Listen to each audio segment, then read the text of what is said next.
ఆసక్తికరంగా మారింది. మంత్రివర్గ విస్తీర్ణం అధికార కాంగ్రెస్ పార్టీకి అగ్ని పరీక్షగా మారింది. కన్నడ కేబినెట్ లోకి కొత్తగా 19 మంది ఎమ్మెల్యేలకు అవకాశం కల్పించారు సీఎం డీకే శివకుమార్. అయితే మంత్రివర్గం విస్తరణపై అధికార పార్టీలో అసంతృప్త జ్వాలలు భగ్గుమన్నాయి.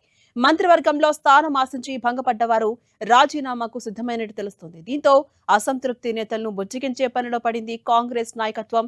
ఓవైపు మంత్రివర్గ విస్తరణ డీకే శివకుమార్ కు తలనొప్పిగా మారితే, మరోవైపు కావేరీ జల వివాదం మరో సమస్యగా మారింది.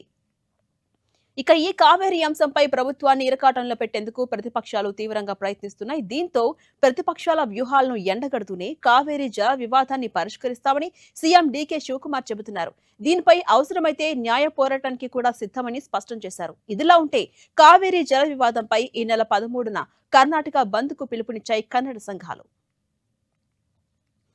అప్డేట్స్ మా ప్రతినిధి గోపి అందిస్తారు. గోపి, కన్నడ నట రాజకీయం ఇంట్రెస్టింగ్ గా మారింది. ఒకవైపు మంత్రివర్గ విస్తీర్ణం అగ్ని పరీక్షగా మారితే, మరోవైపు కావేరీ జల వివాదం కూడా తలనొప్పిగా మారింది. అప్డేట్స్ ఏంటి గోపి, ఎలా చూడాలి?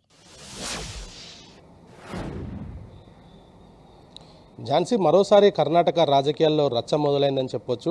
డీకే శివకుమార్ ముఖ్యమంత్రి అయిన తర్వాత క్యాబినెట్ విస్తరణకు సంబంధించి ఆయన అనేక సుదీర్ఘ పోరాటాలు చేయాల్సి వచ్చింది. ఒకవైపు తను సీఎం అవ్వడం కోసము, ఇటు సిద్దిరామయ్య నుంచి కుర్చీ లాక్కోవడం కోసం కూడా ఆయన సుదీర్ఘ పోరాటం చేశారు. ఆ తర్వాత ముఖ్యమంత్రి అయిన తర్వాత కూడా తన క్యాబినెట్లో తన వర్గాన్ని మంత్రులు చేసుకునేందుకు కూడా ఆయన అధిష్టానం వద్ద పడిగాపులు కాయాల్సి వచ్చింది.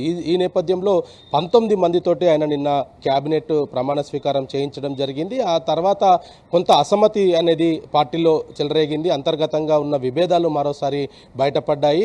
ఇద్దరు ఎమ్మెల్యేలు తమను మంత్రివర్గం నుంచి తొలగించడం పైన వాళ్ళు అసంతృప్తితోటి వ్యక్తం చేయడంతో పాటు మరో 10 మంది ఎమ్మెల్యేలతోటి రాజీనామా చేయిస్తామంటూ కూడా అధిష్టానానికి అల్టిమేటం జారీ చేయడంతో ప్రస్తుతం కర్ణాటకలో ఇటు విపక్ష పార్టీలు కూడా దీన్ని ఆసరాగా చేసుకొని రాజకీయంగా వాడుకుంటున్న పరిస్థితి కనపడుతుంది. ఇక మరోవైపు కావేరీ నదీ జలాలకు సంబంధించి తమిళనాడుకు నీటిని విడుదల చేయడం పైన కూడా రాజకీయంగా కొంత రగడ జరుగుతుంది. దీనిపైన ఇప్పటికే ఆల్ పార్టీ మీటింగ్ కూడా డీకే శివకుమార్ నిర్వహించడం జరిగింది. ఆల్ పార్టీ మీటింగ్లో కూడా ఆయన కర్ణాటకకు సంబంధించిన రైతులకు ఆ ప్రయోజనాలే తనకు ప్రధాన లక్ష్యమని, వారి ప్రయోజనాల కోసం ఎంతవరకైనా వెళ్తానంటూ కూడా ఆయన సందర్భంలో ఆల్ పార్టీ మీటింగ్లో చెప్పడం జరిగింది. అయినప్పటికీ కూడా ఇటు కన్నడ రాజకీయంగా మాత్రం ఈ కావేరీ నదీ జలాలకు సంబంధించిన అంశం పైన కూడా ఇటు చర్చ అయితే జరుగుతుంది. విపక్షాలు కూడా ప్రభుత్వాన్ని ఇటు ఒకవైపు అంతర్గతంగా ఉన్న కలహాలు, మరోవైపు ప్రభుత్వం తీసుకుంటున్న నిర్ణయాలపైన ప్రభుత్వాన్ని ఎండగడుతూ కొంత ఇటు రాజకీయంగా లబ్ధి పొందే ప్రయత్నం అయితే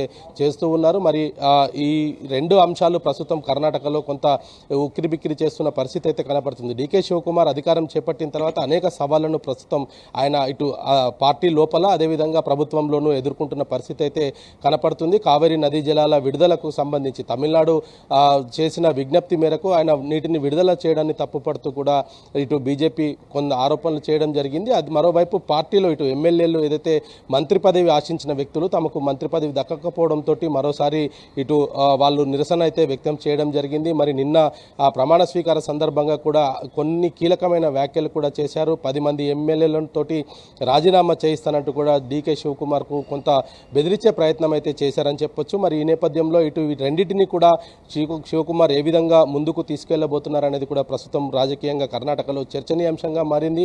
మరి ఈ రెండు అంశాలను ఏ విధంగా చూస్తారు? ఇటు ఒకవైపు విపక్ష పార్టీలంతా కూడా కావేరీ నదీ జలాలతో పాటు అంతర్గతంగా కాంగ్రెస్ పార్టీకి అధికారం ఇస్తే ఇటువంటి ప్రయత్నాలే చేస్తారు. వారు ఒక ముఖ్యమంత్రి కొన్ని రోజులు, మరో ముఖ్యమంత్రి కొన్ని రోజులు కుర్చీల కోసం కొట్లాటనే వాళ్లకు ప్రధాన లక్ష్యంగా మారింది. ప్రజల శ్రేయస్కరము లేదా ప్రజలకు సంబంధించిన సంక్షేమాలను గాలికి వదిలేసి వారు ఇటువంటి ప్రయత్నాలు పార్టీలో కుర్చీని కాపాడుకునేందుకే వాళ్ళు నిరంతరం పనిచేస్తారంటూ కూడా ప్రతిపక్షాలు ఆరోపణలు చేస్తూ ఉన్నాయి. మరి కావేరీ నదీ జలాల వివాదం మరోవైపు ఈ నెల 13వ తేదీన కన్నడ సంఘాలంతా కూడా చెలో ధర్నాకు పిలుపునిచ్చిన నేపథ్యంలో మరి వాటన్నిటిని కూడా న్యాయపరంగా తాను ఎదుర్కొంటానంటూ కూడా చెప్పడం జరిగింది. అదేవిధంగా ధర్నాలు లాంటివి చేయకూడదంటూ కూడా కన్నడ సంఘాలకు శివకుమార్ విజ్ఞప్తి చేశారు. మరి ఇటువంటి నేపథ్యంలో మరి రానున్న రోజుల్లో ఈ 2 నెలలు కూడా ఆయనకు కొంత గడ్డుకాలమనే చెప్పొచ్చు. ఒకవైపు ఈ కావేరీ నదీ జలాల వివాదం వివాదం, మరోవైపు ఇటు పార్టీలో అంతర్గత కలహాలు, ఈ రెండింటిని కూడా ఆయన బ్యాలెన్స్ చేసుకోవాల్సి ఉంది. మరి ఎమ్మెల్యేల బుజ్జగింపు మరోవైపు కొనసాగుతుంది,